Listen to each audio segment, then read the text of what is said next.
Story सुरू आधी एक किस्सा सांगतो. 20 वर्षांची मुलगी सिया गोयल आणि 25 वर्षांचा मुलगा केतन अग्रवाल, दोघंही पुण्यातले. लग्न ठरलेलं असतं, एंगेजमेंट होते आणि एंगेजमेंट झाल्यानंतर असं ठरतं की आपण बालीला फिरायला जाऊ.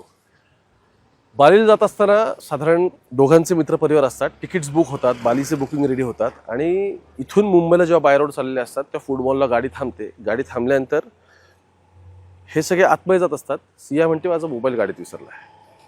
ती मोबाईल गाडीत आणायला जाते, तिची बॅग काढते, बॅगमधला तिचा पासपोर्ट तिच्या पॉकेटमध्ये टाकते, तिथून ती वॉशरूमला जाते, तो पासपोर्ट फाडते, फ्लश करते, माघारी येते, नाश्ता होतो आणि गाडीत बसतात. सगळेजण एअरपोर्टला पोहोचतात. एअरपोर्टला गेल्यानंतर ज्यावेळी चेक इनचा विषय येतो त्यावेळी दिसतं की पासपोर्ट मी विसरली आहे असं ती सगळ्यांना सांगते. रडारड होते, संपूर्ण बालीची ट्रिप कॅन्सल होते आणि सगळे माघारी पुण्याला येतात. ही झाली गोष्ट क्रमांक 1. आता या सगळ्यातून जेव्हा पुण्यातल्या लोहगडावरती केतन अग्रवाल याचा 18 तारखेला मृत्यू झाला, प्री वेडिंग शूटला गेलेले होते, तिथे तो पाय घसरून पडला अशी सगळी थेरी समोर आली होती.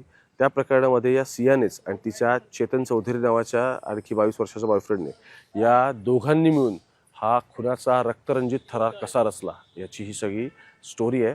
जी आधी एक ॲक्सिडेंटल डेथ वाटत होती ती हत्येत कशी परिवर्तित झाली, नक्की काय काय सुगावे पोलिसांना लागले आणि या सगळ्या प्रकरणात हा बालीचा इन्सिडेंट कसा महत्त्वाचा ठरला हे समजून घ्यायचं असेल तर स्टोरी शेवटपर्यंत बघा. नमस्कार, मी ओंकार आणि मुंबई तकच्या या पुणे मेट्रोमध्ये तुमच्या सगळ्यांचं स्वागत.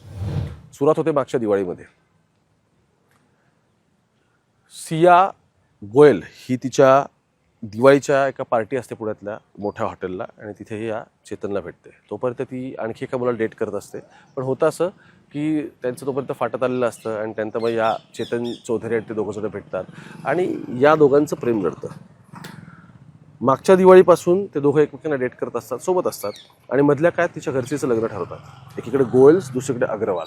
प्रॉमिनंट फॅमिली पुण्यातल्या, रिअल इस्टेट ते ड्रायफ्रुट्स आणि स्पायसेसच्या बिझनेसपर्यंत सगळ्या गोष्टी त्यांच्याकडे आहेत. आणि महत्त्वाचं म्हणजे काय तर इतक्या मोठ्या फॅमिलीज आहेत की महिन्याचं इन्कम कोटींमध्ये त्यांचं. अरेंज मॅरेज ठरतं.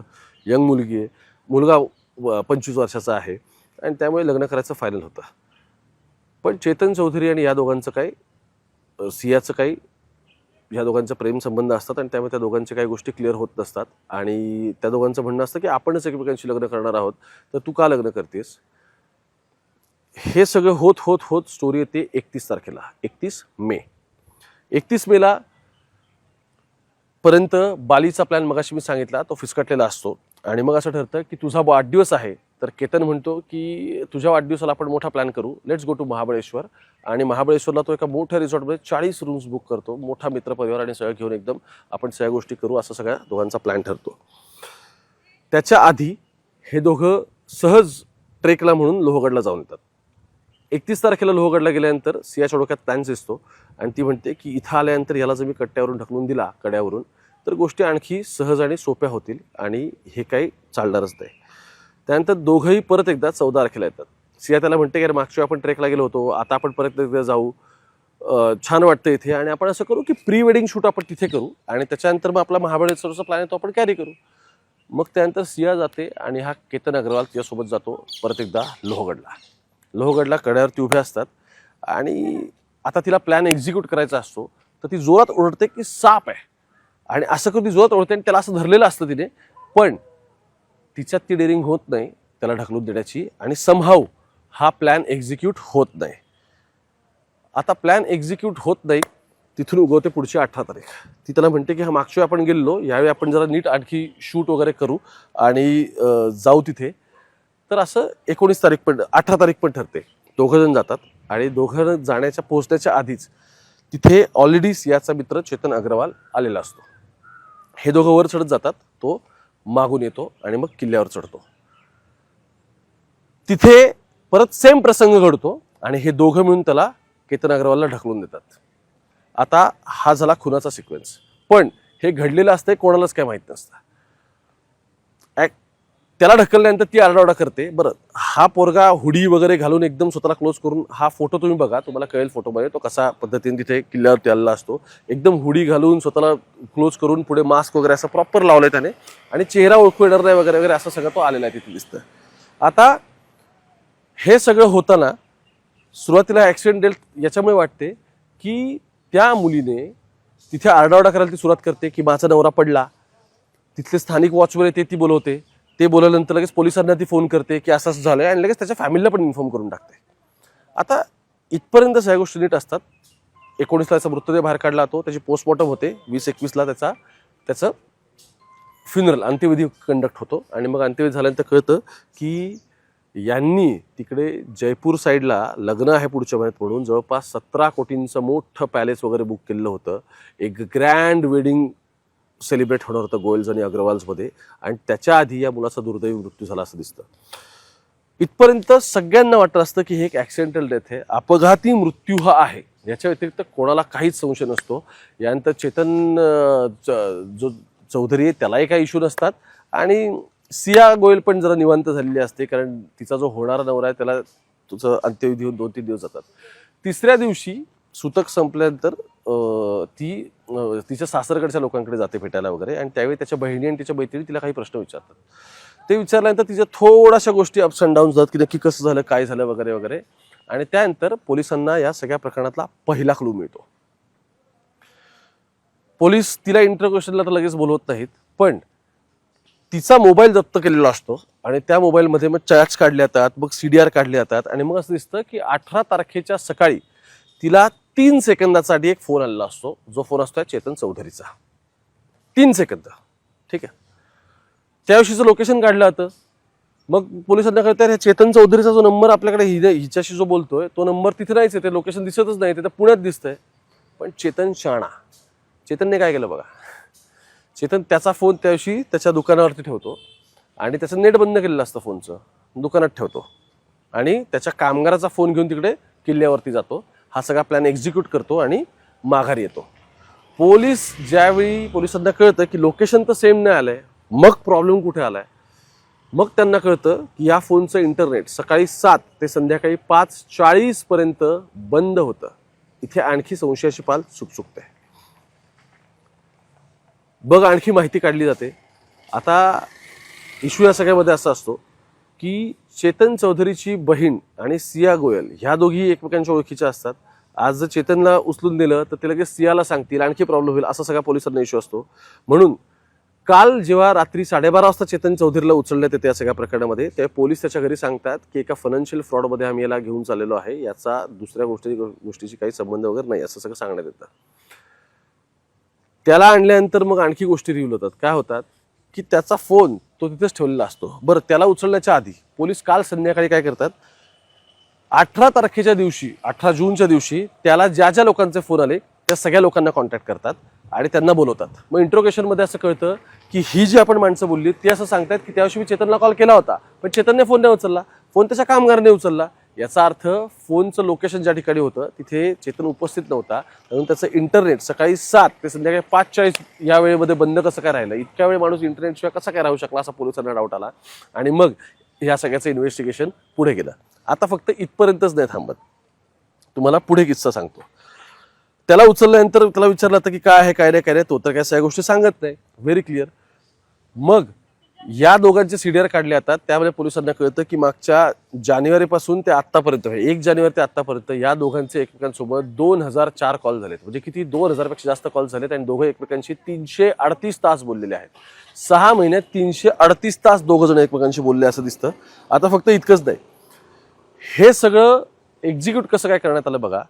याने फोन इकडे ठेवून दिला, हा तिकडे कामगाराचा फोन घेऊन तिकडे गेला, सगळा प्लॅन एक्झिक्यूट केला, हा याचा निघून आला, ती तिची गेली, पोलीस स्टेशनमध्ये हे सगळं झालं, आकस्मिक मृत्यूची नोंद झाली, अपघाती मृत्यूची नोंद झाली. पण आता हे सगळं रिव्हील झाल्यानंतर मग पोलीस तिलाही उचलतात. मग ती कन्फेस करते, तोही म्हणतो की हो आम्ही दोघांनी मिळून हे सगळं केलेलं आहे आणि आम्हीच त्याला दोघांनी ढकलला. पण पोलिसांच्या इन्व्हेस्टिगेशन असं दिसतंय की ह्या सगळ्याचं बेसिक एक्झिक्युशन आणि प्लॅनिंग हे सगळं मूळ कॉन्स्पिरेटर, याचा ॲक्च्युअल कॉन्स्पिरेटर ह्या सगळ्याचा कोण आहे तर ती मुलगी आहे, ज्या मुलीने हा सगळा प्लॅन रचला, तिच्या डोक्यात हा सगळा विषय आला, मग तिने कशा पद्धतीने करायचं हे सगळं ठरवलं आणि त्याच्यामध्ये चेतन चौधरीची हेल्प घेतली का तू माझा बॉयफ्रेंड आहेस आणि म्हणून त्याला इन्क्लूड करून घेतलं सगळ्या प्लॅनमध्ये. दोघांनीही आता गुन्हा मान्य केला आहे. दोघांना जेव्हा मी व्हिडिओ रेकॉर्ड करतो तेव्हा कोर्टात दोघांची पेशी सुरू आहे. आणि महत्त्वाचं काय तर या सगळ्यामध्ये जेव्हा 18 तारखेचा सगळा इश्यू होता, मी तुम्हाला म्हटलं की ह्या एकतर नेट बंद करण्यात आलेलं होतं, पण केतन अग्रवाल जो गेला आणि सिया गोयल ह्या दोघांची फेब्रुवारीमध्ये एंगेजमेंट झाली होती आणि त्यानंतर या सगळ्यानंतर आता आपलं लग्न होईल वगैरे अशा सगळ्या गोष्टी सुरू होत्या आणि त्याच्या दरम्यान ही सगळी आत्ता आपण बघतो ही सगळी घटना घडली. आता जेव्हा पोलिसांनी या सगळ्याचं प्रेस रिलीज दिलेलं आहे, मी आत्ता यातल्या प्रेसला पण होतो, तेव्हा पोलिसांनी यातल्या काही गोष्टी सांगितल्या आणि मग हा एकदम वेल प्लॅन मर्डर कसा काय एक्झिक्यूट झाला ही गोष्ट समोर आली. 2 मिनिटात ही प्रेस नोट सांगतो आणि मग यातला आणखी एक एक्सक्लुझिव्ह इनपुट आपल्याकडे आहे. आता हे सांगतात की हा जो केतन अग्रवाल आहे तो आणि त्याची सिया गोयल सोबत ह्या दोघांचं लग्न ठरलेलं होतं आणि त्यामुळे लोहगड किल्ल्यावर फिरायला दोघं आले होते. आल्यानंतर किल्ला फिरत असताना केतन अग्रवाल याचा पाय घसरल्यानंतर किल्ल्यावरून खाली पडून त्याचा मृत्यू झाला असं दिसत होतं. ही माहिती सिया गोयलने दिली. त्यामुळे या सगळ्या प्रकरणामध्ये आकस्मिक मृत्यूची लोणावळा ग्रामीणला आम्ही कंप्लेंट नोंदवली. आता संबंधित गुन्ह्याचा तपास आम्ही करत होतो त्यावेळी आम्ही विशेष पथकाची यामध्ये नियुक्ती केली. त्यानंतर सदरची घटना प्रदर्शनी आम्हाला संशयास्पद वाटली. यामध्ये प्रॉपर्टी वाद किंवा प्रेम संबंध असा काही प्रकार आहे का हे तपास करण्याचा सुरुवात केला आणि मग कळलं की तपासादरम्यान मुलीचे या चेतन चौधरी सोबत प्रेम संबंध होते आणि फक्त इतकंच नाही तर फक्त प्रेम संबंध होते इथपर्यंत हे मर्यादित नाही राहिलं. तर त्याच्या पुढे जाऊन काय झालं, त्याच्या पुढे मग पोलीस असं म्हणतात की केतन अग्रवाल च्या घरच्यांसोबत आम्ही बोललो आणि मग आम्हाला असं कळलं की या सगळ्यामध्ये केतन अग्रवालला हा जो ही जी सिया आहे, सिया गोयल आणि तिचा चेतन चौधरी या दोघांनी मिळून हा केलं आणि त्यांनी तपास केला त्या दोघांकडे आणि त्यानंतर आम्हाला कळलं की फक्त प्रेम संबंध आहेत आणि सिया गोयल हिचं लग्न हे केतन सोबत ठरलेलं होतं. पण सियाला असं वाटत होतं की तिला लग्न करायचं नव्हतं, नसल्यामुळे प्रेम संबंधात आडकाठी केतन हा त्यांच्या प्रेम संबंधात आडकाठी ठरत होता आणि म्हणूनच मग या दोघांनी कट रचून लोहगड किल्ल्यावर त्याला फिरण्यास नेलं आणि त्यानंतर प्रियकर चेतन चौधरी याला पाठीमागून बोलून घेत केतन अग्रवाल याला किल्ल्यावरून ढकलून देऊन त्याचा खून केल्याचं निष्पन्न झालं असं या सगळ्यामध्ये सांगितलं आहे. या सगळ्या प्रकरणात सिया 20 वर्षांची फक्त ती 22 वर्षाचा बॉयफ्रेंड आणि जो गेला केतन अग्रवाल तो 25 वर्षाचा. ह्या सगळ्या प्रकरणात इतकं इंटरेस्टिंगली पोलिसांनी सगळं डिटेक्शन केलं आणि शेवटी दोन्ही गुन्हेगार सापडले. दोघांनी गुन्हा ॲक्सेप्ट केला आहे. आता घरी जेव्हा मुलीचं असं कळलं तेव्हा वडील डायरेक्ट हॉस्पिटलाइज झाले. त्यांना शॉक बसला आहे कारण मुलीचे जे वडील आहेत प्रवीण गोयल हे अत्यंत मोठे व्यावसायिक आहेत इथले पुण्यामधले, नाव आहे बऱ्यापैकी. आणि सेम प्रकरण ह्या विशाल अग्रवालच्या बाबतीत आहे की मोठी फॅमिली आहे. पण केतनच्या घरच्यांनी आता ह्या सगळ्या कम्युनिटीमध्ये की यांच्यावरती आपण बहिष्कार टाकला पाहिजे अशा पद्धतीची मागणी त्यांनी केली. तशा पद्धतीचे मेसेजेस पण आता सर्क्युलेट होतात. महत्त्वाचं काय, लग्नाचा विषय होता, लग्न करायचं नव्हतं तिला, याच्याबद्दल ती बाहेर कुठे वाच्यता करण्यापेक्षा तिने डायरेक्ट या पद्धतीचं सगळं पाऊल उचललं.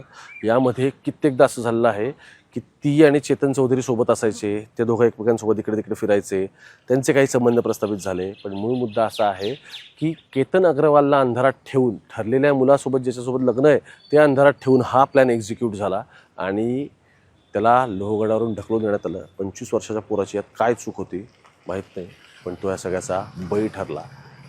आणि शेवटी ज्याला अपघाती मृत्यू म्हटलं जातं ते प्रकरण कुठपर्यंत आलं, ते प्रकरण पोहोचलं एका प्री प्लॅन्ड मर्डर एक्झिक्युशनमध्ये. 20 आणि 22 वर्षाची पोरं आहेत, वेल नोन फॅमिलीज आहेत, अत्यंत गडगंज अशा कुटुंब आहेत आणि एलिट क्लास ज्याला आपल्या भाषेत आजकाल आपण म्हणतो आपण क्लासेसमध्ये हे केल्यानंतर त्यातली सगळी मंडळी. पुढे आणखी काय होतं सगळ्या प्रकरणात आपण आणखी अपडेट्स घेत आहोत कारण सिया गोयलने याच्या व्यतिरिक्त आणखीसुद्धा काही गोष्टी केलेल्या आहेत. त्याचे अपडेट्स आता जसं तपासात समोर येतील आणखी गोष्टी क्लिअर होतील. मुंबई तक पाहत राहा. Camera person गोपाळसोबत Omkar, Pune मेट्रोसाठी.